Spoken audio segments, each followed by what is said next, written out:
기도하며 시작하겠습니다. 사랑하는 하나님, 오늘 이 시간을 주셔서 감사합니다. 우리가 함께 모여 하나님께서 주시는 7가지 시험을 통해 신앙의 깊이를 더할 수 있도록 인도해 주시길 기도합니다. 오늘 이 시간을 통해 저희 각자가 하나님의 은혜와 사랑을 깊이 경험할 수 있기를 바랍니다. 예수님의 이름으로 기도합니다. 아멘. 여러분, 오늘은 신앙생활에서 우리가 겪는 7가지 영적 시험에 대해 깊이 있게 이야기해 보려고 합니다. 하나님께서는 각 사람에게 다양한 시험을 허락하시는데 이 시험들은 단순한 고난이나 어려움이 아닙니다. 오히려 우리가 하나님과의 관계를 더욱 깊게 하고 더 큰 축복을 받을 준비를 갖추도록 돕는 중요한 과정입니다. 이 시험들은 하나님께서 우리를 얼마나 사랑하시고 우리가 얼마나 그분의 뜻에 부합하도록 준비되고 있는지를 보여주는 지표입니다. 그럼 이제 이 7가지 시험을 함께 살펴보겠습니다. 사랑의 시험. 하나님께서는 우리에게 이웃을 사랑하고 원수를 사랑하는 것이 얼마나 중요한지를 강조하십니다. 사랑의 시험은 우리가 사랑할 수 있는 능력을 확인하는 과정입니다.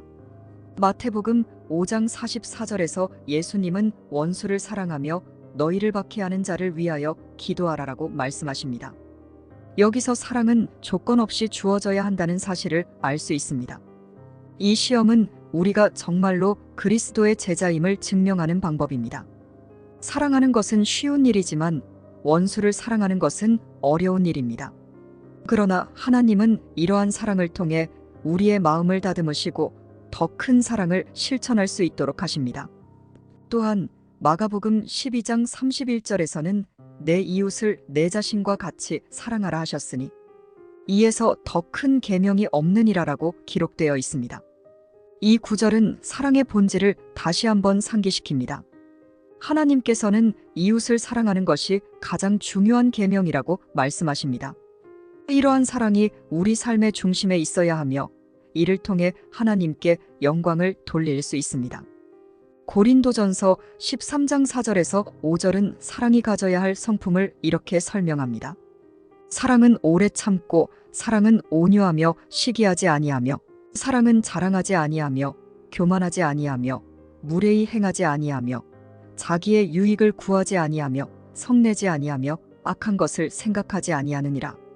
이 구절은 사랑이 단순한 감정이 아니라 실천적이고 행동적인 모습을 가져야 함을 말합니다.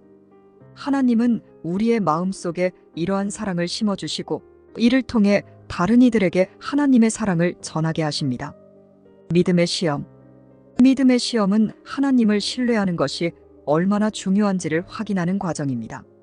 하나님은 우리에게 믿음을 요구하시고 그 믿음이 시련을 통해 더욱 깊어지기를 원하십니다.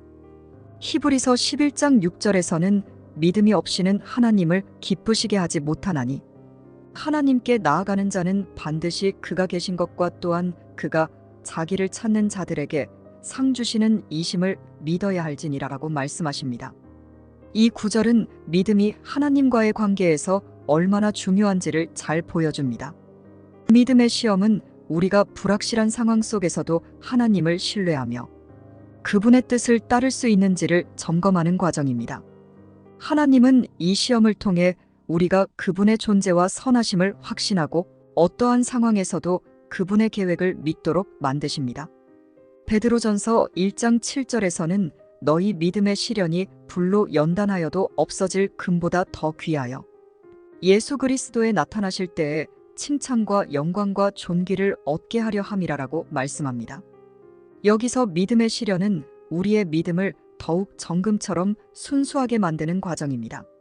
하나님은 우리의 믿음을 시련을 통해 더욱 강하게 하시며 이는 결국 하나님의 영광을 드러내기 위한 목적이 있습니다. 아브라함은 믿음의 시험을 통해 하나님의 뜻을 이루는 중요한 인물로 남았습니다. 창세기 22장에서는 하나님이 아브라함에게 그의 아들 이삭을 제물로 바치라고 명령하셨습니다. 아브라함은 주저하지 않고 순종하였고 그 결과 하나님께서는 그에게 큰 복을 주셨습니다. 믿음의 시험은 결국 하나님과의 신뢰를 더욱 깊게 만드는 귀중한 기회입니다. 겸손의 시험. 겸손은 하나님과의 관계에서 반드시 필요한 덕목입니다. 하나님은 우리의 교만을 물리치시고 겸손한 자에게 은혜를 주십니다. 야고보서 4장 6절에서는 하나님이 교만한 자를 물리치시고 겸손한 자에게 은혜를 주시느니라라고 말씀하십니다. 겸손의 시험은 우리가 교만함을 내려놓고 하나님께서 주시는 은혜를 받아들일 수 있도록 인도하는 과정입니다. 예수님은 우리의 겸손의 완벽한 본이 되십니다. 빌립보서 2장 5절에서 8절까지는 너희 안에 이 마음을 품으라. 곧 그리스도 예수의 마음이니 그는 근본 하나님의 본체시나 하나님과 동등됨을 취할 것으로 여기지 아니하시고 오히려 자기를 비워 종의 형체를 가지사 사람들과 같이 되셨고 사람의 모양으로 나타나사 자기를 낮추시고 죽기까지 복종하셨으니 곧 십자가의 죽으심이라라고 기록되어 있습니다. 예수님은 스스로를 낮추시고 우리를 위해 희생하신 모습을 통해 진정한 겸손이 무엇인지 보여주셨습니다. 겸손의 시험은 우리가 하나님께 모든 것을 내어놓고 그분의 뜻에 순종할 수 있는지를 점검합니다. 우리의 삶 속에서 겸손을 배우는 것은 하나님과의 관계를 더욱 깊게 하고 그분의 은혜를 경험하는 기회를 제공합니다. 용서의 시험. 용서의 시험은 우리 마음속에 있는 상처와 분노를 내려놓고 다른 사람을 용서할 수 있는지를 점검하는 과정입니다. 하나님은 우리가 받은 용서의 은혜를 다른 이들에게도 베풀기를 원하십니다. 마태복음 6장 14절에서 15절에서는 너희가 사람의 잘못을 용서하면 너희 하늘 아버지께서도 너희 잘못을 용서하시려니와 너희가 사람의 잘못을 용서하지 아니하면 너희 아버지께서 너희 잘못을 용서하지 아니하시리라라고 말씀합니다. 골로새서 3장 13절에서는 서로 용납하며 피차 용서하되 주께서 너희를 용서하신 것 같이 너희도 그리하고라고 기록되어 있습니다. 용서의 시험은 우리가 하나님의 사랑을 실천하는 기회이며 다른 사람에게 받은 상처를 내려놓고 하나님의 용서를 받아들이는 과정입니다. 욥은 자신의 친구들에게서 많은 상처를 받았지만 그는 하나님께서 주신 은혜를 기억하고 결국 모든 것을 용서하였습니다. 하나님은 욥의 믿음을 보시고 그에게 큰 복을 주셨습니다. 용서의 시험을 통해 우리는 하나님께 받은 사랑과 은혜를 깨닫고 이를 다른 이들에게도 전할 수 있는 마음을 가지게 됩니다. 순종의 시험. 순종의 시험은 하나님께서 주신 명령을 따르는 것이 얼마나 중요한지를 가르칩니다. 순종은 우리의 이해와 맞지 않는 경우도 많지만 하나님은 우리의 순종을 통해 그분의 뜻을 이루십니다. 요한일서 3장 24절에서는 그의 명령을 지키는 자는 그 안에 거하고 그는 저 안에 거하시나니라고 말씀하십니다. 이 말씀은 하나님의 명령에 순종할 때 우리는 하나님과 더 가까운 관계를 맺게 된다는 의미입니다. 신명기 5장 10절에서는 오직 너희 하나님 여호와의 명령을 지켜 그분의 도를 행하여 너희를 사랑하는 자에게 인자하심을 베푸시리라라고 말씀합니다. 이 구절은 하나님께서 우리의 순종을 통해 어떻게 인자하심을 베푸시는지를 보여줍니다. 순종의 시험을 통해 우리는 하나님의 말씀을 진정으로 따르며 그분의 축복을 경험할 수 있습니다. 인내의 시험. 인내의 시험은 하나님께서 우리에게 필요한 시련을 통해 주어집니다. 하나님은 우리가 어려운 상황에서도 신뢰를 잃지 않고 긍정적인 태도를 유지할 수 있도록 인내를 요구하십니다. 로마서 5장 4절에서는 인내는 연단을, 연단은 소망을 이루는 줄 알민이라고 말씀하십니다. 인내는 우리에게 어려움을 견디게 하고 그 과정에서 소망을 발견하게 합니다. 누가복음 21장 19절에서는 너희가 인내로써 너희 영혼을 얻으리라라고 말씀하십니다. 이 구절은 인내가 우리의 영혼의 구원에 얼마나 중요한지를 강조합니다. 인내의 시험을 통해 우리는 하나님을 더욱 깊이 신뢰하게 되며 고난 속에서도 하나님이 정하신 때를 기다릴 수 있는 힘을 얻습니다. 아브라함은 하나님께서 약속하신 아들을 기다리며 25년을 인내했습니다. 그 기다림 속에서 그는 하나님의 계획을 신뢰하며 더 깊은 믿음을 쌓았습니다. 이러한 인내는 하나님과의 관계를 더욱 깊게 하고 결국 큰 축복으로 이어졌습니다. 헌신의 시험. 헌신의 시험은 우리의 삶과 소유를 하나님께 드릴 수 있는지를 확인하는 과정입니다. 하나님께서는 우리가 세상의 것들보다 그분을 더 소중히 여기기를 원하십니다. 마태복음 22장 37절에서는 내 마음을 다하고 목숨을 다하고 뜻을 다하여 주 너의 하나님을 사랑하라 하셨으니라고 말씀하십니다.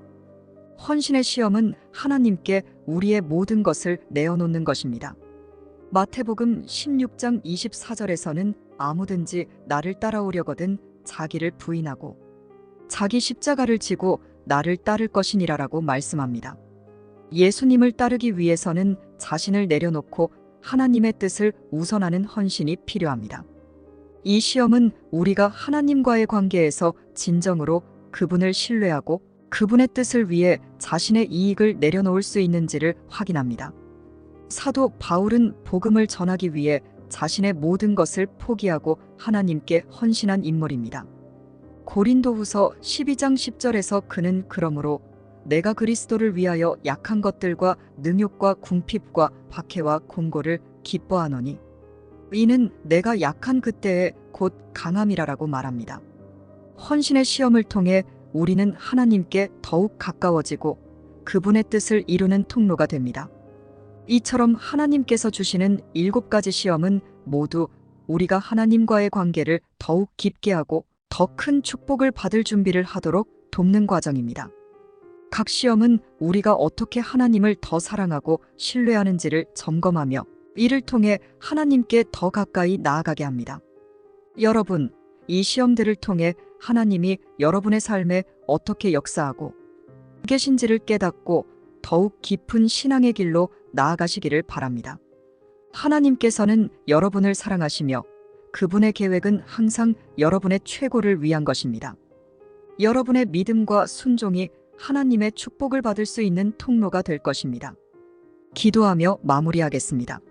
사랑하는 하나님 아버지, 오늘 우리가 나눈 말씀을 통해 주님의 뜻과 계획을 다시 한번 깊이 깨닫게 하시니 감사합니다. 주님께서 허락하신 7가지 시험을 통해 우리의 믿음이 더욱 강해지고 사랑이 깊어지며 순종과 겸손이 우리 삶 속에서 실천될 수 있도록 인도해 주셔서 감사드립니다. 우리는 종종 이 시험들이 힘겹고 어려운 순간이라고 느낄 수 있습니다. 그러나 하나님, 이 모든 과정 속에서도 주님의 은혜가 우리를 붙들고 있음을 믿습니다. 우리가 마주하는 사랑의 시험과 믿음의 시험 속에서 주님의 사랑을 경험하고 겸손과 순종을 통해 하나님과의 관계가 더욱 깊어지게 하여 주십시오. 우리가 인내의 시험을 통과할 때 그 과정에서 소망을 잃지 않게 하시고 헌신의 시험을 통해 우리의 삶을 주님께 온전히 드릴 수 있는 용기를 주옵소서. 또한 용서의 시험을 통해 다른 사람을 용서하는 마음을 품고 하나님의 사랑을 실천하는 삶을 살게 하여 주시기를 간절히 기도합니다. 주님, 우리의 삶이 이 시험들을 통해 더욱 변화되고 하나님의 영광을 드러내는 통로가 되기를 소망합니다. 이 모든 기도를 사랑하는 예수 그리스도의 이름으로 기도합니다. 아멘.